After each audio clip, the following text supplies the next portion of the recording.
Please stand.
We begin this Holy Mass in the name of the Father, and of the Son, and of the Holy Spirit. Amen. The grace of our Lord Jesus Christ, and the love of God, and the fellowship of the Holy Spirit be with you all. And with your spirit. For sisters and brothers, please join me and the parishioners of Most Holy Rosary Parish in Calmay as we give thanks to the Lord through our Blessed Mother for all the blessings and benefits and graces that He bestowed upon us for the past year and in this year 2021. This day also we celebrate the memorial of Saint Isidore Farmer. Let us ask his intercession so that we too, like him, may offer our work for the glory of God. So for us then to be worthy to partake in this sacred meal, let us call to mind our sins and ask the Lord for His mercy and forgiveness. I confess To Almighty God, and to you, my brothers and sisters, that I have greatly sinned in my thoughts and in my words, in what I have done and in what I have failed to do. Through my fault, through my most grievous fault. Therefore I ask Blessed Mary, ever Virgin, all the angels and saints, and you, my brothers and sisters, to pray for me to the Lord our God. May Almighty God have mercy on us, forgive us our sins, and bring us to everlasting life. Amen.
Let us pray.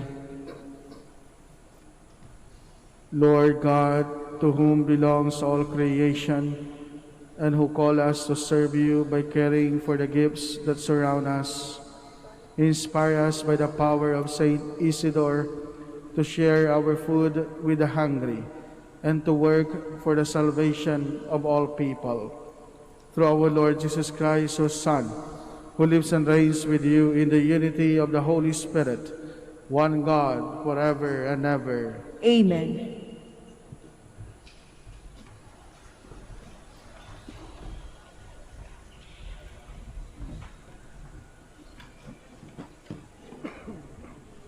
A reading from the Acts of the Apostles. After staying in Antioch some time, Paul left and traveled in orderly sequence through the Galatian country and Phrygia, bringing strength to all the disciples. A Jew named Apollos, a native of Alexandria, an eloquent speaker, arrived in Ephesus. He was an authority on the Scriptures. He had been instructed in the way of the Lord, and with ardent spirit spoke and taught accurately about Jesus. Although he knew only the baptism of John, he began boldly in the synagogue. But when Priscilla and Aquila heard him, they took him aside and explained to him the way of God more accurately. And when he wanted to cross to Achaia, the brothers encouraged him and wrote to the disciples there to welcome him. After his arrival, he gave great assistance to those who had come to believe through grace. He vigorously refuted the Jews in public, establishing from the Scriptures that the Christ is Jesus. The word of the Lord. Thanks be to God.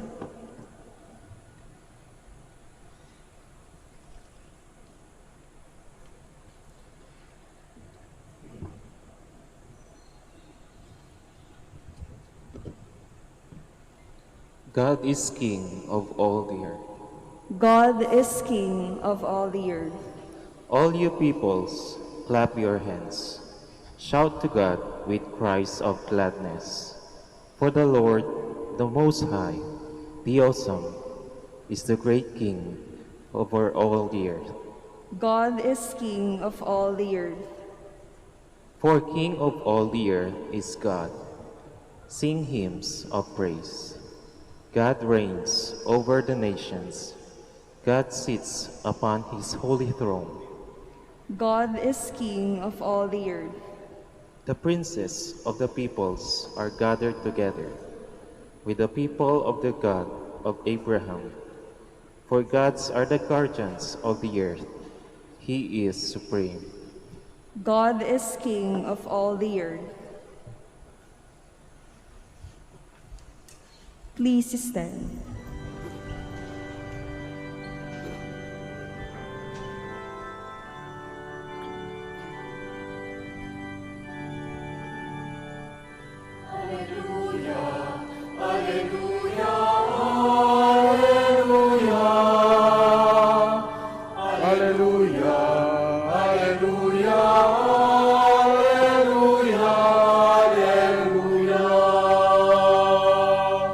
Hinirang kayo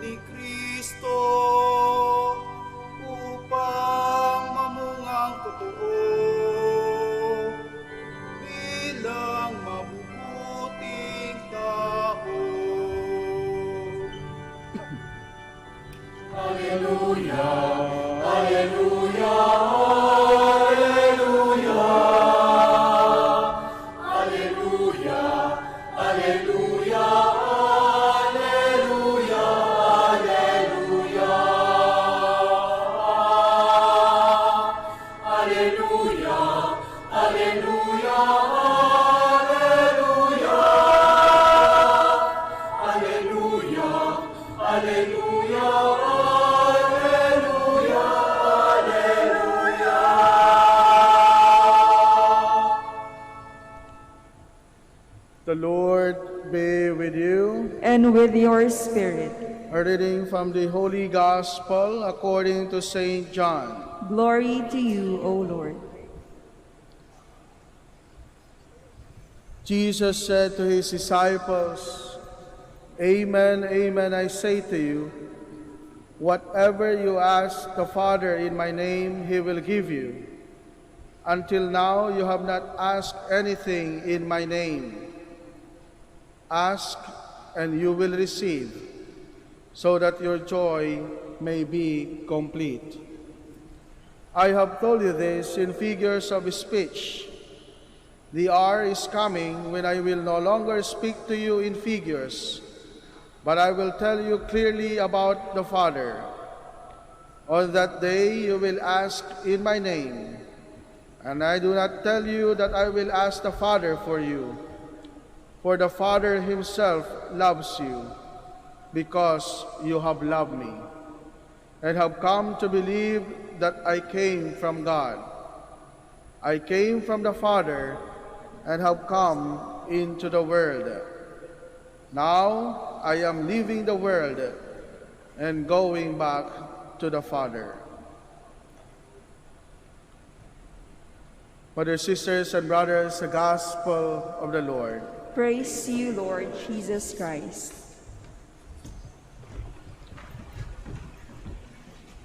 Ask and you will receive, so that your joy may be complete.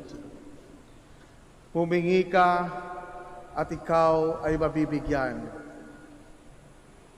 at ang iyong kagalakan ay makukumpleto. My dear friends, when do we ask? Kailan tayo humihingi? Yan ang tanong natin ngayon sa ating sarili. Kailan ba tayo humihingi?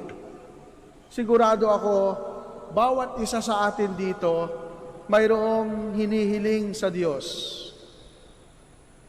Nandirito tayo, nagdarasal, at mayroon tayong pinagdarasal. At hinihiling natin kay Nang Maria na sana ang ipinagdarasal natin, na ang hinihiling natin ay matanggap natin at ibigay ng kanyang anak ang ating Panginoong Hesukristo. Kailan tayo humihingi?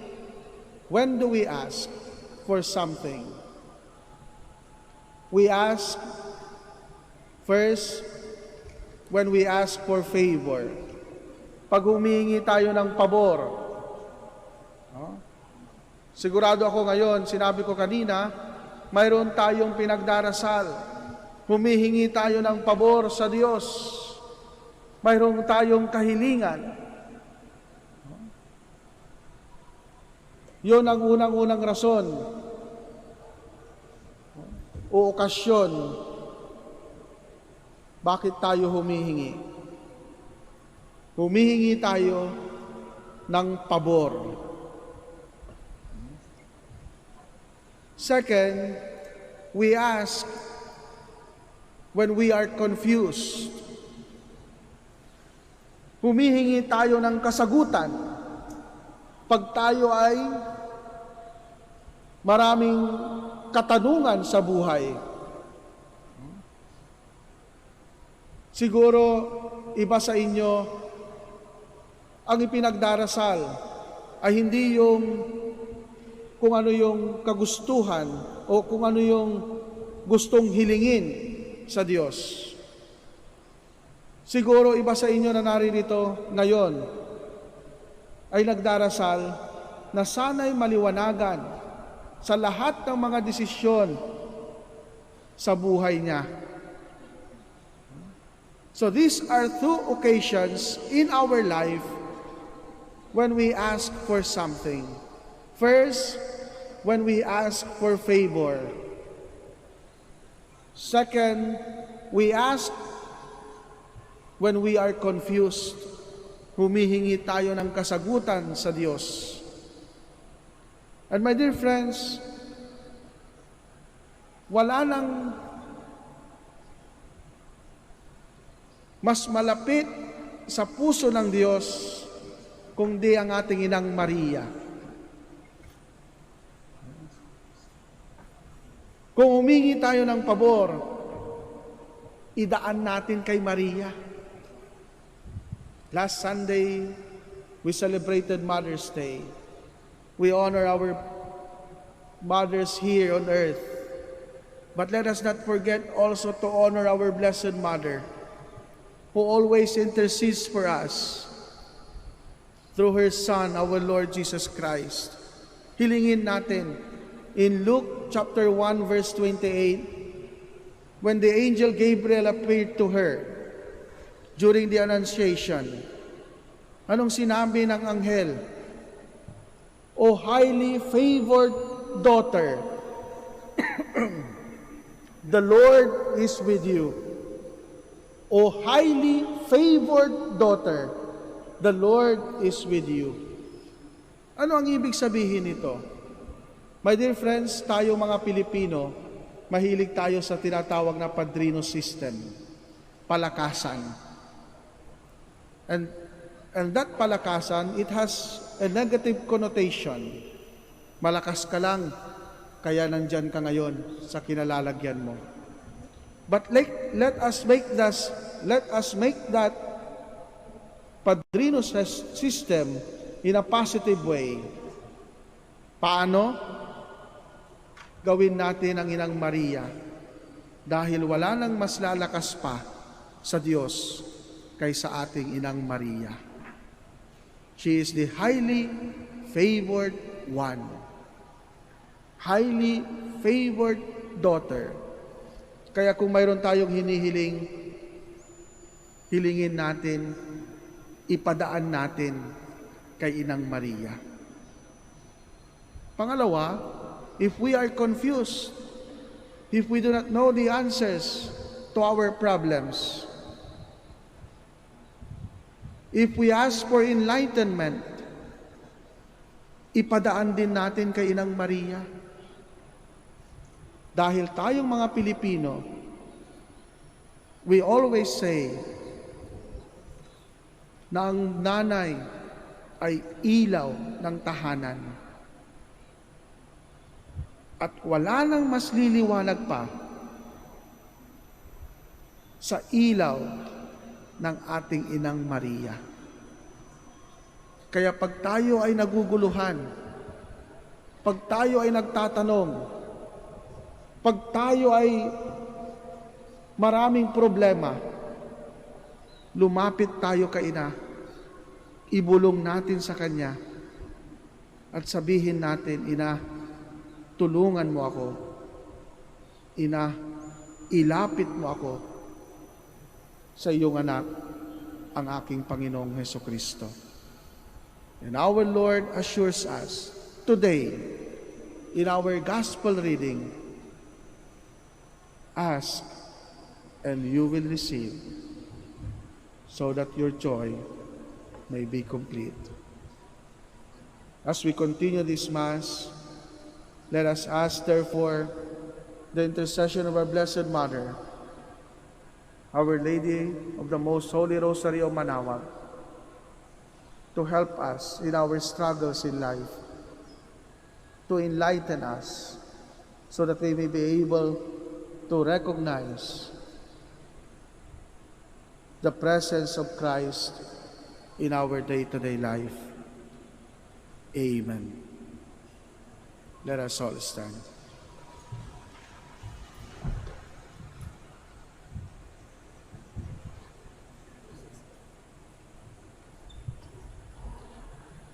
Jesus invites us to make every petition to the Father through Him and guarantees us joy in answer to our prayers.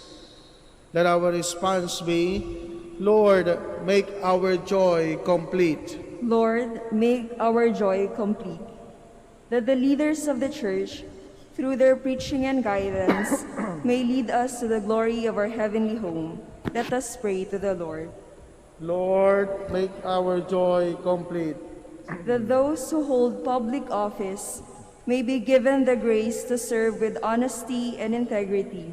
Let us pray to the Lord. Lord, make our joy complete. that those who find life stressful and burdensome may receive strength from the Holy Spirit. Let us pray to the Lord. Lord, make our joy complete. That the sick may find comfort and encouragement from their loved ones. Let us pray to the Lord. Lord, make our joy complete. That our beloved dead may be brought to the joy and glory of heaven. Let us pray to the Lord. Lord, make our joy complete. Father, you always hear us and grant all we ask for through the merits of your Son.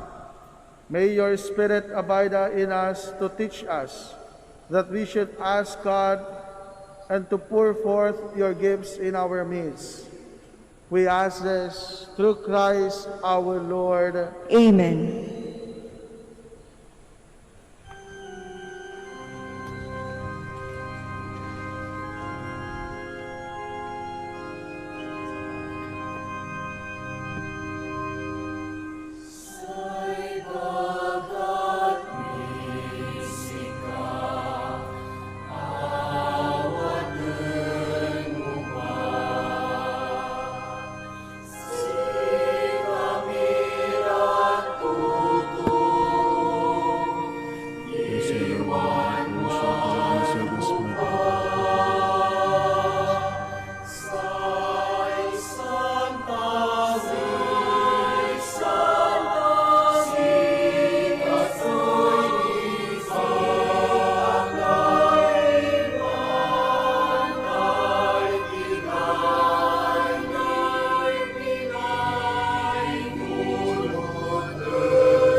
Please stand.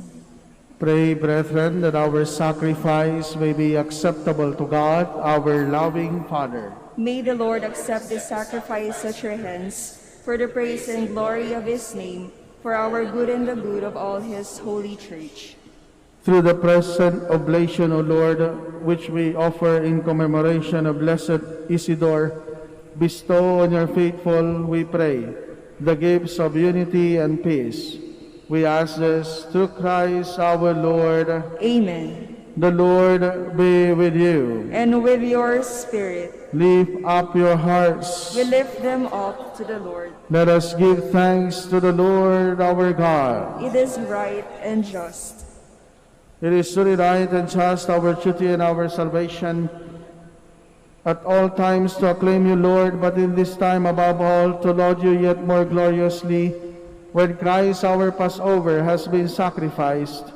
By the oblation of his body, he brought the sacrifices of all to fulfillment in the reality of the cross, and by commending himself to you for our salvation, showed himself the priest, the altar, and the lamb of sacrifice.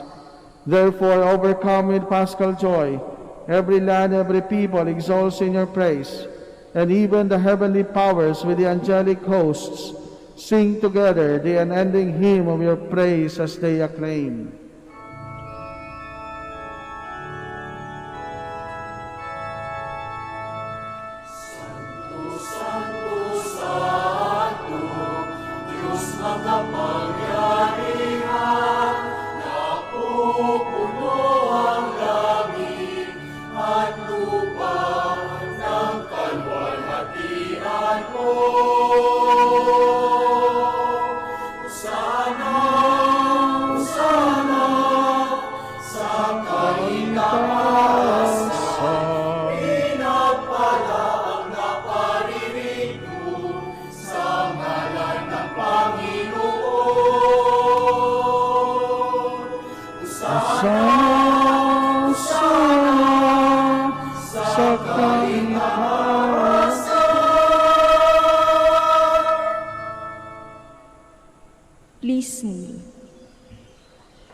Lord, you are holy indeed, the fount of all holiness.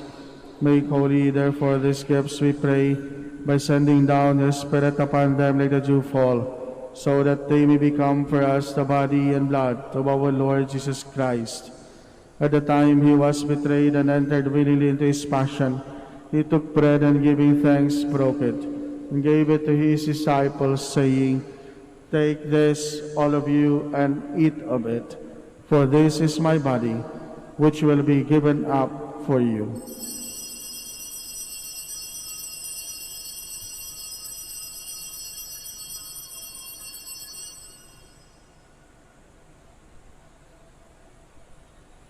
In a similar way, when supper was ended, he took the chalice, and once more giving thanks, he gave it to his disciples, saying, "Take this, all of you, and drink from it, for this is the chalice of my blood, the blood of the new and eternal covenant, which will be poured out for you and for many, for the forgiveness of sins. Do this in memory of me."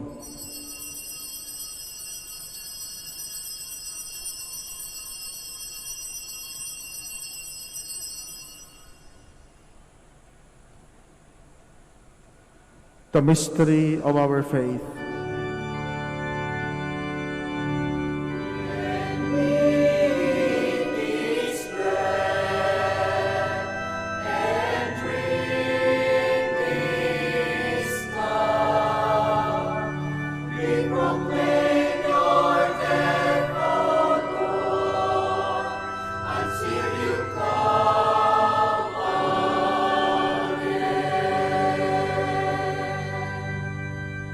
Therefore, as we celebrate the memorial of his death and resurrection, we offer you, Lord, the bread of life and the chalice of salvation, giving thanks that you have held us worthy to be in your presence and minister to you.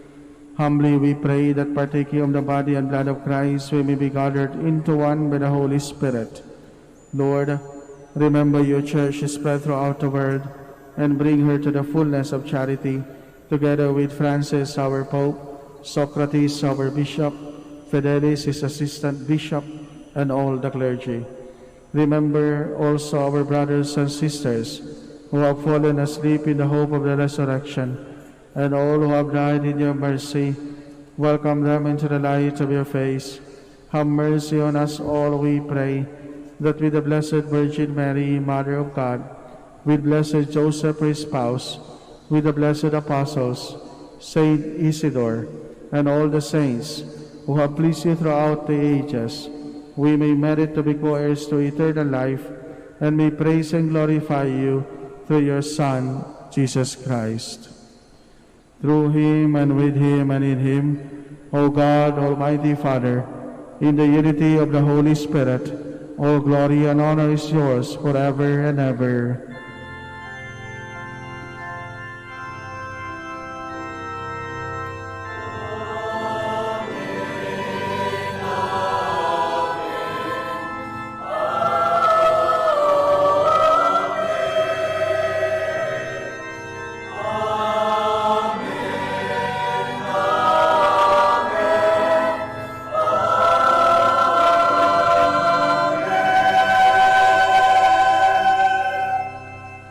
At the Savior's command and formed by divine teaching, we dare to say,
Deliver us, Lord, we pray, from every evil.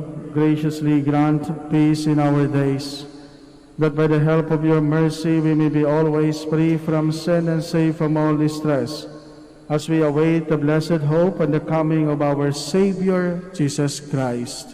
For the kingdom, the power, and the glory are yours, now and forever. Lord Jesus Christ, who said to your apostles, I leave you peace, my peace I give you, look not on our sins, but on the faith of your church, and grant us the peace and unity in accordance with your will, who live and reign forever and ever. Amen. The peace of the Lord be always with you. And with your spirit. Let us offer each other the sign of peace.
Please kneel.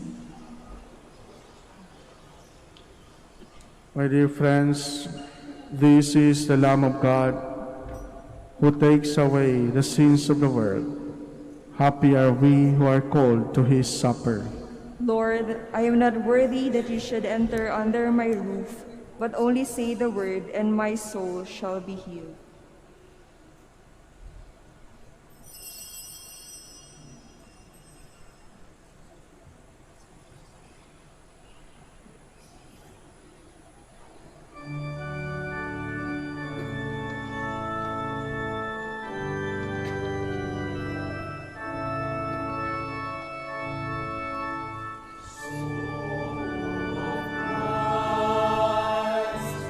Sanctify me.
Please stand.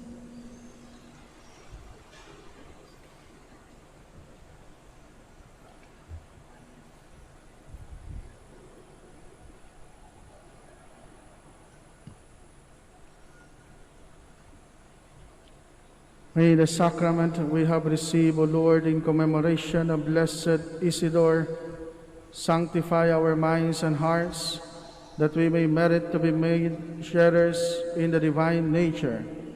We ask this through Christ our Lord. Amen. Please kneel for the Oratio Imperata. Let us turn to Mary, help of Christians, for the increase of priestly vocations in the Church in Lingayen, Dagupan. Let us answer together. Grant through your prayers many vocations to the priesthood. Grant through your prayers many vocations to the priesthood. You accompanied your Son on his way to Calvary. Walk with our seminarians in their journey of priestly formation. Mary, help of Christians. Grant through your prayers many vocations to the priesthood. You are the mother of the Good Shepherd. Inspire our youth to follow the voice of your Son and courageously answer his call to be shepherds. Mary, help of Christians. Grant through your prayers many vocations to the priesthood.